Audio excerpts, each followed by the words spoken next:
1980년대 말 제가 미국에 처음 와서 피츠버그에서 유학 생활을 할 때 교회 찬양대로 봉사했습니다. 당시 저희 교회는 미국 교회와 건물을 같이 사용했기 때문에 예배는 오후 2시, 찬양대 연습은 오후 1시였습니다. 미국에 도착해서 맞은 첫 주일 찬양대 연습 시간을 맞추어 저는 12시 50분에 교회에 도착했습니다. 그런데 찬양대원 아무도 없었습니다. 1시 10분이 돼도 아무도 오지 않았습니다. 제가 연습 시간을 잘못 알았나 주보를 확인했는데 분명히 1시였습니다. 1시 15분이 돼도 아무도 오지 않았습니다. 지휘자도 반주자도 안 왔습니다. 1시 17분이 되니까 한 대원이 헐레벌떡 뛰어왔습니다. 그리고 1시 20분이 돼서야 대원들이 대충 모이고 연습이 시작되었습니다. 저는 참 이상하다고 생각했습니다. 그 다음 주일에도 저는 똑같이 12시 50분쯤 교회에 도착했습니다. 역시 1시 20분이나 돼서야 찬양 연습을 시작했습니다. 이렇게 몇 주가 지났습니다. 제 마음에 부화가 나고 찬양대를 왜 이렇게 진행하나 궁금해했습니다. 찬양대원 모두가 정한 연습 시간에 늦었고 늦는 것을 다 당연하게 생각했습니다. 어느 주일 한 찬양대원이 제게 와서 인사를 하면서 이렇게 말했습니다. 아유, 정태영 씨는 언제나 일찍 옵니다. 그래서 제가 이렇게 대답했습니다. 저는 일찍 온 게 아니라 시간에 맞게 왔습니다. 그렇잖아요? 찬양 연습 시간이 1시인데 제가 12시에 왔다면 일찍 온 겁니다. 그런데 12시 50분에 왔으니까 이건 시간에 맞게 온 거 아닙니까? 어느 날 다른 찬양대원이 또 제게 물었습니다. 정태영 씨는 언제나 일찍 오는데 무슨 비결이 있습니까? 그래서 제가 대답했습니다. 비결이 있습니다. 저는 집에서 일찍 나옵니다. 그걸 뭘 질문이라고 하고 있습니까? 이렇게 한 달이 지나 2달이 돼도 계속 1시 20분에 찬양대가 연습을 시작했습니다. 제가 마음이 불편했습니다. 하나님께 영광을 돌린다고 찬양대 하면서 화가 나고 마음이 좋지 않으면 되겠습니까? 그래서 제가 젊은 나이에 이 문제를 놓고 하나님 앞에 기도했습니다. 하나님, 찬양대를 해야 됩니까? 말아야 합니까? 이렇게 마음이 불편한데 하나님께 영광이 되겠습니까? 저도 1시 20분에 와야 되겠습니까? 그렇게 작정하고 기도할 때 저는 하나님 음성을 들었습니다. 1시는 나와 교회가 약속한 시간이다. 그러니까 네가 1시에 오는 것은 맞다. 다른 사람이 늦게 오니까 기다리는 동안 화를 내지 말고 내가 일을 해라. 찬양대 위에 특별 봉사해라. 여러분, 이건 제게 대답이기도 하지만 사명이었습니다. 임무를 주셨잖아요. 음성을 듣고 나니까 제 마음이 가벼워졌습니다. 그때 이후로 저는 12시 50분에 가서 1시 20분까지 찬양대원을 위해서 늦게 오는 분들을 위해서 가운을 의자에 갖다 놔주고 악보도 마련해 놓았습니다. 그 이후로는 화가 나는 게 아니라 오히려 제가 할 일을 찾았습니다. 나는 맞게 온 것이고 무슨 사정이 있어서 이렇게 늦겠지 하고 기도했습니다. 저는 아무리 생각해 봐도 많은 시간이 흐른 지금에도 교회 일찍 오는 게 헌신이라고 생각합니다. 제 시간에 맞게 오는 거 주님께 충성하는 것입니다. 이것은 저의 신앙 고백입니다. 복잡하게 생각할 거 없습니다. 여러분, 빠짐없이 교회 나오고 제 시간에 출석하고 일찍 와서 교회에서 본인이 열심히 봉사한다면 그거 충성입니다. 일찍 와서 준비하는 게 헌신 예배입니다. 우리 특별히 헌신 예배 드릴 거 없습니다. 헌신할 때 단 불평이 있고 왜 남이 안 하는 일을 내가 하나, 이런 거리끼는 마음이 있으면 안 됩니다. 차라리 안 하는 게 낫습니다. 깨끗하고 순전한 마음으로 헌신 봉사해야 됩니다. 남과 비교하지 말아야 됩니다. 나는 일찍 오는데 왜 저 사람은 늦게 오나? 그것도 말아야 됩니다. 오늘 성경은 천국을 설명합니다. 그 천국 설명이 아주 재미있습니다. 천국은 신랑을 맞으러 나간 신부의 들러리 열처녀와 같다고 말씀합니다. 여러분, 열처녀가 도대체 어떻길래 이 사람들이 천국이라는 겁니까? 고대 유대인들의 풍속에 의하면 혼인할 때 신부 들러리는 꼭 있어야 했습니다. 여러분, 요즘 미국에도 보면 들러리가 있잖아요. 어떤 처녀는 아주 알뜰한 처녀인데 들러리를 안 쓴다는 거예요. 왜 그렇습니까? 돈을 아껴야지요. 그렇게 말하더라고요. 그러나 그때 당시에 들러리는 머스트였습니다. 들러리의 주된 임무는 혼인식을 치르러 오는 신랑 일행을 저 동네 밖에서 기다렸다가 집을 잘 모르니까 잔치집, 신부집으로 인도하는 일이었습니다. 혼인식은 보통 신부집에서 거행되었습니다. 여러분, 유대인의 혼인 과정은 3단계입니다. 신랑 신부 당사자가 간단하게 결혼을 약속하는 약혼식이 있고, 이제 랍비 앞에서 정식으로 결혼을 기약하는 정혼식이 있고, 그 후에 가족과 친구, 친지들이 모여서 큰 잔치를 벌이는 결혼식이 있습니다.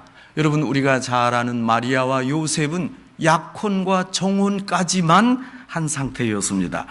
여러분, 오늘 성경은 그간의 과정을 다 거치고 이제 결혼식을 하러 신랑이 신부집으로 오는 중에 전개되는 이야기입니다. 이스라엘에서는 시간 관리법이, 계산법이 우리와 다릅니다. 이스라엘에서는 해가 지면 하루가 시작이 됩니다. 그러니까 유대인들은 보통 한 날이 시작된 새롭고 깨끗한 시간에 결혼을 했습니다. 그러니까 우리 시간으로 결혼식이 주로 밤에 거행이 됐습니다. 그래서 신부의 들러리들은 등과 기름을 함께 준비해서 이제 깜깜해진 다음에 낯선 동네로 찾아오는 신랑 일행을 맞아서 안내했습니다. 여느 때와 마찬가지로 한밤에 오는 신랑 일행을 맞이하러 10명의 신부 들러리가 마을 입구에서 기다리고 있었습니다. 밤이 깊어가니까 횃불을 준비했습니다. 여러분, 오늘 성경에는 등불이라고 표현이 되어 있지만 사실은 실내가 아니라 밖에서 비추는 빛이기 때문에 크기가 큰 횃불입니다. 기름을 많이 먹는 이 횃불에 수시로 기름을 공급해야 했습니다. 10명의 들러리 중에서 5 처녀는 횃불만 가지고 별도로 기름을 준비하지 않았고, 나머지 5 처녀는 횃불과 함께 시간이 늦어질 수 있으니까 여분의 기름을 준비했습니다. 오늘 성경에 보면 기름을 준비한 여인을 슬기롭다고 했고, 기름을 준비하지 않은 여인을 미련하다고 표현했습니다. 슬기로운 5 처녀는 신랑 일행이 늦어질 만일을 대비해서 기름을 가져온 것입니다. 슬기로운 처녀의 예상대로 한참을 기다려도 밤이 깊어가도 신랑이 오지 않았습니다. 준비하는 자세, 준비하는 마음, 여러분, 이것이 중요합니다. 여러분, 준비하는 자세는 정성을 다하는 것입니다. 있지도 않을 일을 미리 생각하고 예상해서 준비하는 자세가 지혜입니다. 세계 3대 테니스 대회는 영국의 윈블던 대회, 미국의 US 오픈 대회, 그리고 프랑스 오픈 대회입니다. 여러분, 그런데 재미있는 것은 이 3 대회의 코트가 다 다릅니다. 가장 오랜 역사를 자랑하는 윈블던 대회 코트는 잔디입니다. 가장 많은 상금을 시상하는 US 오픈 대회 코트는 소위 하드 코트입니다. 프랑스 오픈 대회는 코트가 진흙입니다. 영국 윈블던 대회 잔디 코트는 가만 놔둡니다. 1년 중에 단 2주 동안 열리는 대회를 위해서 50주 동안 비워놓습니다. 대회 기간 단 2주간을 위해서 나머지 50주는 잔디를 푹 쉬게 합니다. 경기가 진행되는 오직 2주간을 위해서 그 아름다운 잔디가 존재하는 것입니다. 잠깐에 사용될 잔디를 위해서 대회 측이 이렇게 정성을 다해 준비합니다. 여러분, 어찌 보면 우리 인생도 그렇습니다. 천국으로 들어가는 그 마지막을 위해 우리가 일생 동안 최선을 다해 준비하지 않습니까? 여러분, 매년 LA 근처 파사데나에서 로즈 퍼레이드가 개최됩니다. 조직위원회가 한 해의 테마를 미리 정하고 장미를 이용해서 다양한 꽃차를 만듭니다. 퍼레이드를 진행하는 하루를 위해서 꼬박 1년을 준비합니다. 지금 준비하고 있습니다. 내년 1월 1일을 위해서 천국을 소망하는 성도의 삶도 이렇게 미리 정성스레 준비해야 됩니다. 시간이 많으니 나중에 하겠다. 여러분, 그 시간을 내가 결정하는 거 아닙니다. 영생을 준비하는 자세가 결코 낭비가 아닙니다. 성도는 하나님의 거룩한 나라의 준비를 잘 해야 합니다. 오늘 성경에서 슬기로운 5 처녀 예상대로 신랑 일행의 도착이 많이 늦어졌습니다. 신랑 일행을 기다리던 10 처녀들이 그런데 너무 늦어지니까 기다리다가 지쳐서 피곤해졌습니다. 오늘 본문에 보면 다 졸며 잘세했습니다. 존다는 것은 짧은 시간 동안 자는 현상이고 잔다는 것은 오랫동안 계속적으로 잠이 든 것을 표현하지 않습니까? 여러분, 그런데 오늘 여기 본문에서 흥미로운 것은 신부 들러리들이 졸며 잤다, 이에 대한 책망이 없습니다. 아니, 너희들이 깨어 기다렸어야지 왜 졸았느냐, 왜 잤느냐, 그런 비난이 없습니다. 이것이 무슨 의미입니까? 졸고 잤다는 게 큰 잘못이 아니라는 말씀입니다. 미리 기름을 준비한 사람이 졸고 잤지만 깨어났을 때 충분히 대처할 수 있었기 때문입니다. 예비했기에 오히려 더 편안한 마음으로 기다리다가 졸았는지 모릅니다. 문제는 기름을 준비하지 않은 처녀들입니다. 이들이 졸며 잤다가 깨어난 후에 기름을 준비해야 되기 때문에 많은 시간이 소요됩니다. 이렇게 기다리다 지쳐서 10 처녀가 모두 졸고 자고 있던 한밤중 기다리던 신랑의 행렬이 마을에 가까이 왔다, 이런 전가를 받았습니다. 신부집 결혼식장으로 행하는 신랑 행렬에 전령이 와서 크게 외쳤습니다. 준비하세요. 이제 곧 신랑이 도착합니다. 그러니 맞으러 나오십시오. 이 전령의 소리를 듣고 졸며 자고 있던 10 처녀가 잠에서 깨어났습니다. 그리고 자신들이 가지고 있던 횃불의 심지를 손질하고 등불을 켰습니다. 그런데 이제 이 시간, 이 순간 판가름이 났습니다. 기름을 준비한 처녀들은 등불을 잘 킬 수 있었습니다. 기름을 예비하지 않은 미련한 5 처녀들은 기름이 없어서 안절부절했습니다. 기름을 준비하지 않은 처녀들의 횃불이 꺼져가자 미련한 처녀들은 기름을 준비한 슬기로운 5 처녀에게 기름을 좀 나눠달라 호소했습니다. 슬기로운 처녀들은 냉정했습니다. No thank you. 이 밤에 쓸 만큼의 기름만 준비했기 때문에 나눠줄 수가 없다. 그 요청을 썩 내켜 하지 않았습니다. 만일 기름을 나눠주었다가 신랑을 신부집까지 안내하는 동안 기름이 동이 나면 어떻게 합니까? 그 어두운 밤 낭패입니다. 물론 지금은 기름을 미련한 다섯 처녀들이 기름을 사러 가기에도 너무 늦은 시간입니다. 그러나 다섯 사람만이라도 신랑을 결혼식장으로 잘 안내해야 하는 게 낫지, 기름을 나누어 불을 비추다가 밝은 건 좋은데 얼마 후에 기름이 다 떨어지면 이건 비상 상황 아닙니까? 10명이 불을 켜면 더 밝겠지만 5명만 불을 밝히고 좀 어두워도 잘 찾아가는 게 안전하지 않습니까? 그러니 기름을 준비한 다섯 처녀들이 기름을 준비하지 않은 준비된 다섯 처녀들이 빛을 비추는 동안 당신들이 어서 가서 기름 사오는 게 낫겠다 권고했습니다. 성도 여러분, 우리 신앙도 그렇습니다. 미리 준비된 신앙을 가져야 됩니다. 갑자기 일을 당할 때 미리 준비된 신앙으로 그 일을 잘 대처할 수 있습니다. 우리 스스로가 자신의 신앙을 준비해야 됩니다. 여러분, 내가 미리 준비하지 않고서 남의 신앙에 기대어 살 겁니까? 어떤 분은 그렇습니다. 내가 조금 신앙생활 게을러도 괜찮습니다. 우리 와이프 믿음이 너무 좋습니다. 여러분, 신앙은 각자입니다. 알아서 하시기 바랍니다. 내 신앙 내가 챙겨야 됩니다.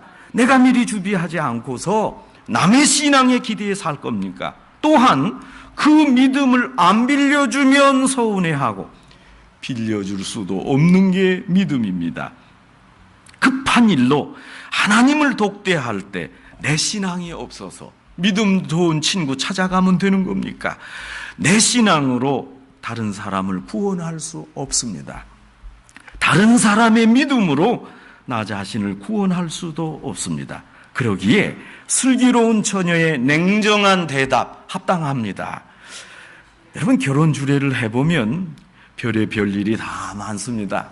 제가 한 번은 한국에서 주례를 하는데 결혼식장에 신랑 어머니가 안 나타났습니다.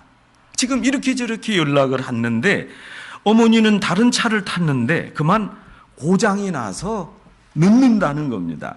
결국 예식장 시간에 쫓기고 양가 식구들의 권유로 신랑 어머니 없이 결혼식을 진행했습니다. 여러분, 어머니가 없어도 결혼식은 진행됩니다. 한 번은 또 반주자가 안 왔습니다.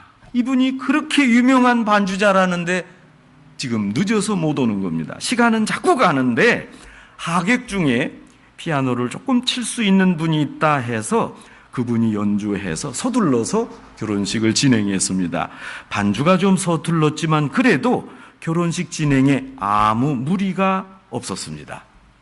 여러분, 하객이 늦게 와도 결혼식은 성사됩니다. 그런데 신랑이 없으면 결혼식을 할 수가 없습니다. 그렇지 않습니까? 오늘 성경에도 지금 신랑이 더디 왔기 때문에 결혼식이 지연된 겁니다. 신랑이 주빈입니다. 그러기에 신랑이 늦어져도 들러리는 참고 기다려야 됩니다. 준비 안 된 들러리 때문에 주빈 신랑이 올 때 혼인 예식에 문제가 생기면 안 됩니다. 오늘 성경을 보면 일부 몰지각한 들러리들 때문에 결혼 예식이 망쳐질 뻔했습니다. 어리석은 다섯 처녀는 하는 수 없이 이 밤에 기름을 마련하러 떠났습니다. 이 다섯 처녀들이 기름을 사러 간 동안 신랑 행렬이 이 마을을 진입했습니다. 신랑이 더디 올 것을 예상하고 기름을 미리 준비했던 슬기로운 다섯 처녀가 늦게 온 신랑 일행을 맞이하고 인도해서 혼인잔치집으로 들어갔습니다. 유대 혼인 풍속에는 신랑이 신부를 데리고 잔치집에 들어서는 순간부터 잔치집 문이 굳게 잠깁니다. 여러분, 밤 아닙니까? 강도와 도둑이 많았던 당시에 잔치에 열중하고 있던 신랑과 신부 하객들을 보호하기 위해서 그랬습니다. 저 집이 잔치가 있단다. 그러니 그 집에 가서 털자. 그런 도둑이 있지 않겠습니까? 모르는 사람이 와서 잔치집에 참여하는 사람들의 귀중품, 지갑을 훔쳐가지 않도록 문을 잠그고 안에서 안전하게 예식을 치렀습니다. 이제 뒤늦게 기름을 사가지고 온 미련한 5 처녀가 서둘러서 뛰어왔지만 이미 신랑이 신부집 안에 들어간 뒤였습니다. 이 5 처녀는 달려와서 문을 열어달라 호소했습니다. 문 열어달라 소리 질렀습니다. 그러나 닫힌 문은 열리지 않았습니다. 지금 잔치에 참여해야지 누가 그 문 지키고 있습니까? 결국 잔치에 참석할 수 없었습니다. 기름을 준비하지 않은 5 처녀는 잔치에 초대됐을 뿐만 아니라 이 중요한 들러리 지위를 가졌지만 그만 준비하지 않아서 잔치에 참여하지 못했습니다. 마치 그 집에 뭐 훔쳐갈까 하는 강도와 도둑처럼 잔치집에 들어가지 못했습니다. 문을 열어달라고 간청하는 미련한 5 처녀 호소에 대해서 주인은 아주 매정하게 말할 겁니다. 알지 못하노라. 네가 들러리인지 강도인지 어떻게 알고 문을 열어주느냐. 지금 잔치 분위기가 무르익고 잔치를 진행하느라 바쁜데 지금 누가 문 두드리는 거에 신경 쓸 여지가 없습니다. 이렇게 시작된 잔치를 늦게 온 몇 사람 때문에 망칠 수가 없잖아요. 제가 아는 한국의 한 대형 교회는 예배 시간 11시가 되면 본당 문을 잠급니다. 시간에 늦게 온 사람을 입장시키지 않습니다. 예배에 늦은 성도는 어디로 가느냐? 지하 예배실에 가서 LCD 보고 예배합니다. 늦게 온 그 한 사람 때문에 지금 미리 거룩하게 예배하러 와서 기도하고 있는 이 성도를 방해해서는 안 된다는 게 이유입니다. 말됩니다. 이건 하나님과의 약속에서 늦은 거예요. 여러분, 예배 시간은 하나님과의 약속한 시간입니다. 성도 여러분, 때를 놓치는 사람은 영영 멸망의 심판을 받을 수밖에 없습니다. 야박하지만 할 수 없습니다. 이것이 하나님의 뜻입니다. 누가 잔치집에 참석할 수 있습니까? 좀 늦었으니까 봐달라, 문을 열어달라, 때를 써서 참석하겠다는 겁니까? 미안하지만 늦게 온 사람 못 들어갑니다. 미리미리 예비하고 깨어 준비하는 사람들만 결혼식장에 들어갈 수 있습니다. 이전에 제가 버클리로 학교를 다닐 때 아주 교통체증이 심하니까 880 북쪽입니다. 그래서 저는 아주 아침 일찍 출발했습니다. 그렇게 차를 타고 가도 차가 밀리는데 대체로 보면 아침에 출근하는 분들과 함께 거리를 달렸습니다. 제가 이제 신호등 앞에서 잠시 기다릴 동안 옆을 보거나 이 후면경을 통해서 뒤를 보면 자기 차 안에서 후면경에다 대고 화장하는 여성분들이 많았습니다. 어떤 분은 그 후면경에다 대고 마스카라 화장을 하는 겁니다. 저는 그런 차를 볼 때마다 옆으로 피해갑니다. 그렇게 화장하다가 운전 잘못하면 제가 다치지 않습니까? 여러분, 방어 운전하셔야 됩니다. 무슨 사연이 있었는지 모르지만 조금 일찍 일어났으면 편안하게 아름답게 집에서 화장할 수 있잖아요. 왜 차 안에서 화장해서 무고한 저에게 공포심을 주는 겁니까? 다케무라 게니치의 책 단 한 줄의 성공 법칙에 나오는 금언입니다. 준비하지 않은 자에게는 절대 기회가 오지 않지만 준비하고 기다리는 자에게는 시기가 문제일 뿐 기회는 반드시 찾아온다. 여러분, 지금 졸립고 피곤하더라도 먼저 준비하고 나중에 잠을 자면 좋지 않습니까? 저는 피곤할 때 그럽니다. 미리 가요. 그리고 거기서 조금 졸면 되지 않습니까? 그리고 졸음을 깨고 시작할 수 있습니다. 강물의 속도가 빠르지만 그 강물보다 내가 빨리 가면 여유가 있습니다. 저 물이 나보다 뒤에 오니까. 제가 중학교 다닐 때부터 누나를 따라 한국 가곡의 밤 교향악단 연주를 다녔습니다. 여러분, 당시에는 국립극장, 이화여자대학교 대강당, 유관순 기념관이 주된 연주장이었습니다. 세종문화회관은 제가 고등학교 1학년 때 개관했습니다. 여러분, 교향악단 연주를 할 때 그 지휘자의 모습이 아름답지 않습니까? 그런데 제가 어렸을 적에 가서 그 필하모니 오케스트라 연주를 보면 지휘자의 손지휘와 음악의 빠르기가 맞지 않았습니다. 그래서 이상하게 생각했습니다. 자세히 보니까 지휘자의 손지휘가 악보보다 반박자 빨리 나갑니다. 여러분, 자세히 보시기 바랍니다. 유명한 지휘자 다 그렇게 합니다. 왜 안 맞나 음악이? 컨덕터의 지휘가 실제 연주보다 반박자 빠릅니다. 지금 100여 명이 넘는 이 오케스트라 전 대원을 이끌고 나가야 하는 지휘자가 앞서가야 하기 때문입니다. 네가 지금 여기 연주하지만 반박자 후에는 이것이다 알려줘야 하기 때문입니다. 그래야 모든 대원이 뒤처지지 않고 빨리빨리 전개되는 악보를 따라 연주할 수 있기 때문입니다. 그렇다면 우리가 왜 지금부터 하나님 나라를 준비해야 합니까? 마태복음 24장 36절 말씀처럼 그날과 그 시를 아무도 모르기 때문에 그렇습니다. 그래서 우리는 날마다 순간순간 준비해야 됩니다. 깨어있으라. 생각하지 않은 때 인자가 오리라. 그러므로 기름을 채우고 모든 만반의 준비를 하고 기다려야 합니다. 신랑 되신 주님이 언제 오실지 모르기 때문입니다. 생각해 보면 우리가 믿는 하나님은 준비하시는 분입니다. 그 절대자도 준비하십니다. 하나님은 우리 사람들의 연약성을 알고 죄 지을 것을 미리 알고 계셨습니다. 사람의 죄악상을 보시고 골몰하시다가 하나님이 메시아를 준비하셨습니다. 그리고 때가 참에 하나님의 외아들을 직접 보내셨습니다. 그런가 하면 예수님도 준비하시는 분입니다. 예수님은 돌아가시기 얼마 전 제자들에게 안타까운 마음으로 말씀했습니다. 나는 십자가에 달려 죽을 것이다. 그러나 너희는 근심하지 말아라. 내가 너희를 위하여 다시 와서 내게로 영접하고 나 있는 곳에 너희도 있게 하리라. 내가 가서 준비하리라. 예수님은 거룩한 나라에 가셔서도 준비하십니다. 하나님도 준비하시고 예수님도 준비하십니다. 준비된 자세로 예비하신 그 나라에는 오직 준비된 사람만 들어갑니다.